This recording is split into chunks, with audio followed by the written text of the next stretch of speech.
The holidays are coming up, but that doesn't mean you have to compromise health for taste. So in today's video, I'm gonna share 3 anti-inflammatory immune boosting lattes.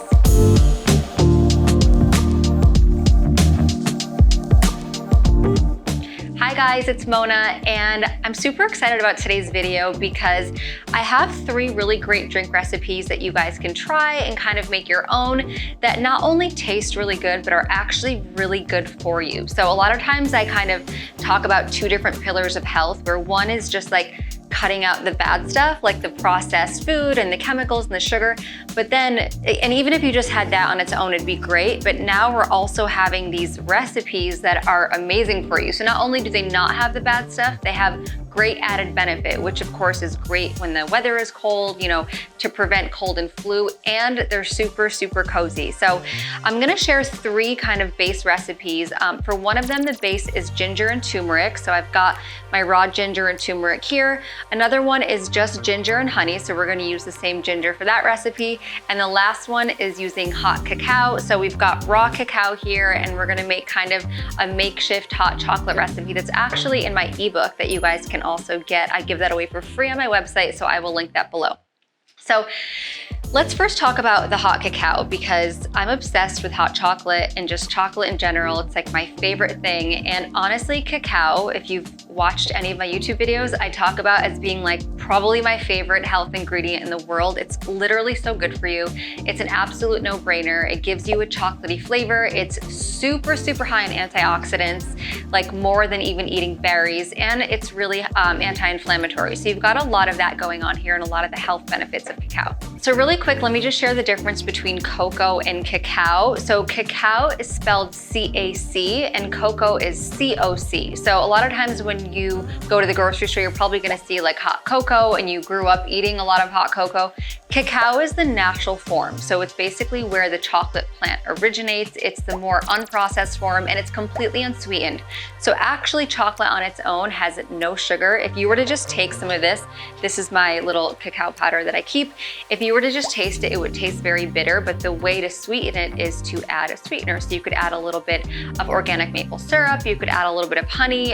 If you put it in a smoothie and you blend it with banana, that's what makes it sweet. Whereas cocoa is a little bit more processed, and they usually will add, I mean, not usually, when you buy hot cocoa, there's definitely a lot of sugar added. Now, cocoa in itself is still good for you, but you're not gonna get as many of the anti-inflammatory and antioxidant benefits as you would when you're having just the raw cacao, because anytime you process a food, it does strip away some of the initial benefits that it has in its natural state. So there was actually a really interesting study done where they took a group of participants and they gave them supplements of cacao, and at the end they were able to see that they had reduced inflammatory markers. So inflammatory markers are in our body. We can basically use them to measure how much inflammation we're creating and producing in our body. So there is a lot of data on this. So for this recipe, you are going to take 1 tablespoon of raw cacao powder. Now there's 2 ways you can do this, and I have found that blending it in the blender makes the cacao just dissolve a little bit better. If you were to just put this on a pot, it just doesn't really dissolve as well, and it doesn't really get that sweetness.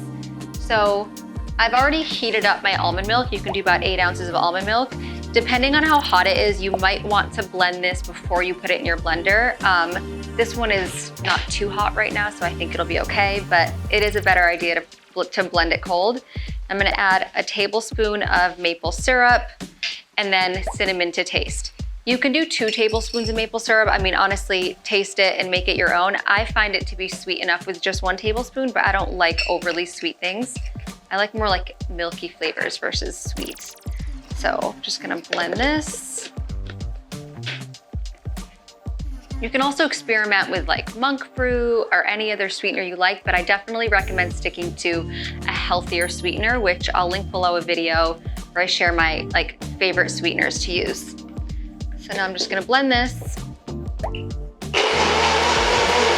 Okay. You could even froth some extra almond milk or coconut milk and top it to make it a little more fancy, and top it with a little more cinnamon. Let's just take a little taste test. So good, you guys.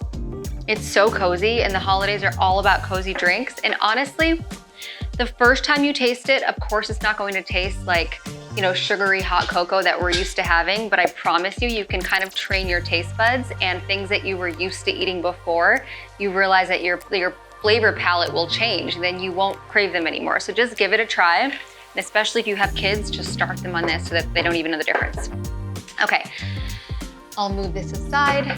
Now let's talk about a really simple ginger latte. So basically, we're just gonna take fresh ginger and mince it. So if you have a grater, you can use that. If you have a mortar and pestle, you can grind it up in there. And we're literally just making a tonic of ginger and honey. And we're gonna mix it with hot water. And then from here, you can add any spices you want. I know this doesn't sound that interesting, but surprisingly, really, really flavorful. I like to add a little cinnamon to mine. Surprise, surprise, I put cinnamon in everything. But it's such a nice, warm, soothing drink, and there's numerous benefits. So one really cool thing about ginger is that it can actually inhibit our genes from producing inflammatory markers. So not only is it causing anti-inflammatory responses, but it's actually affecting your genes, which I think is really cool and so powerful for just like a simple food that you can buy at the grocery store. And it just kind of shows you how much food is truly medicine. And now we're adding in the honey, which has antibacterial, anti-inflammatory, antioxidant, like so many different benefits. There's a reason why people, you know, for years and years have had like honey and ginger and lemon, you know, to help combat cough and cold and to help prevent flu. So this is gonna be a really easy one. I'm just gonna chop it really small. Okay, so one thing I like to do is just put it in like a little bowl and mash it up with the honey. A mortar and pestle would obviously work better for this, but anything you wanna do to kind of grind it up, and you basically like essentially create a paste. And that way when you mix it in with the water, it just kind of takes the flavor a little bit more. And also you can keep this paste like in your fridge and kind of have it be a little tonic. Like let's say like it's cough and cold season or you're not feeling well, you can literally just take a little bit of it and like put it on your tongue. It actually tastes really good. Got that idea from my dad, I'm not gonna lie, so I have to give him credit. And just kind of mash it up, and then we're gonna put it in the hot water. I already have a mug of warm water here. Also, depending on your preference, if you don't like having like chunks of ginger, you can also strain this after you have it in for a while. Another great option is to juice it. I never used to be big on juicing. I always preferred blending, but I recently got really into it. So I'll do like big batches of like turmeric or ginger juice and just kind of keep them in there. And it's so much less expensive than buying it out. Like buying a little shot of ginger is like $3.50, sometimes $4 or $5 when you go somewhere, and you can definitely save like a lot of money doing it yourself. I'm gonna add a little cinnamon. A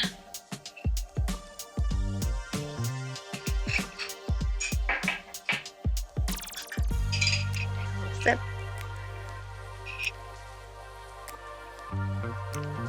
So yeah, oh, this is so good. So good.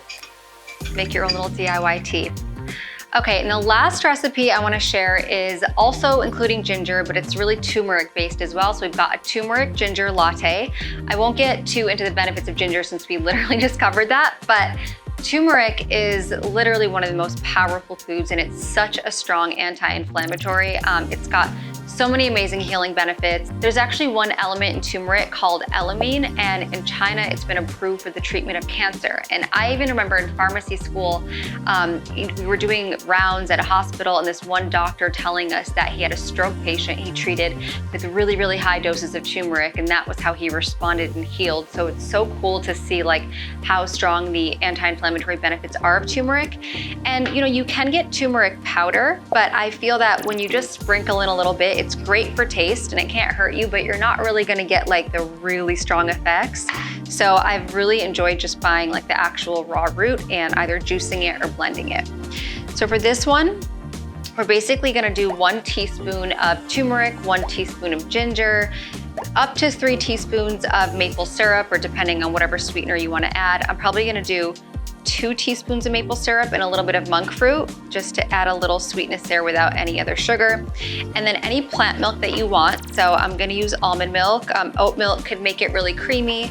And then you can add some cinnamon and you just blend it up. So if you've ever been to a coffee shop or like a wellness cafe, a lot of times they do like ginger lattes, turmeric lattes, and sometimes they'll use the powder, but I always like when it's fresh. Again, another option here too is to juice it and just do a little bit of the juice with your plant milk. So really a latte is just kind of like taking a plant milk or whatever milk you like and steaming it and adding in a base. So instead of espresso, you can do turmeric or you can do ginger. Some people even do beetroot, like beet juice. You can really make it anything you want. So I'm gonna add this all to a blender. I'm not going to measure the almond milk, but you can estimate about 8 ounces. Actually, you know what? We'll just do it since the mug is right here. This is about how much I want.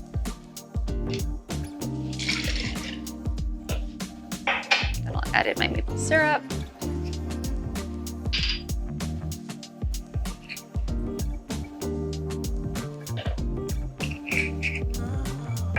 With monk fruit, make sure that you definitely use a little bit at a time because a little bit goes a long way and it has a pretty strong flavor. So the one that I like is this brand by New Naturals because it has nothing else added to it.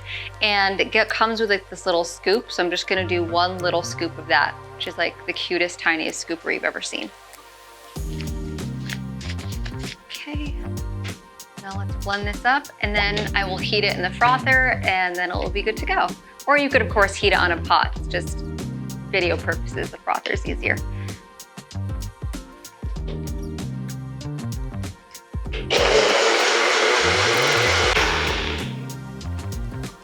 And you can blend it longer if you really want your turmeric and ginger to get like really, really blended.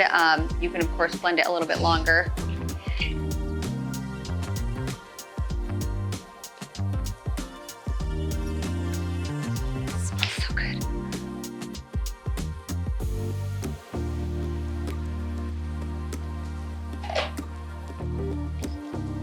This is the frother I've used for years. I'm just gonna heat it up. Okay.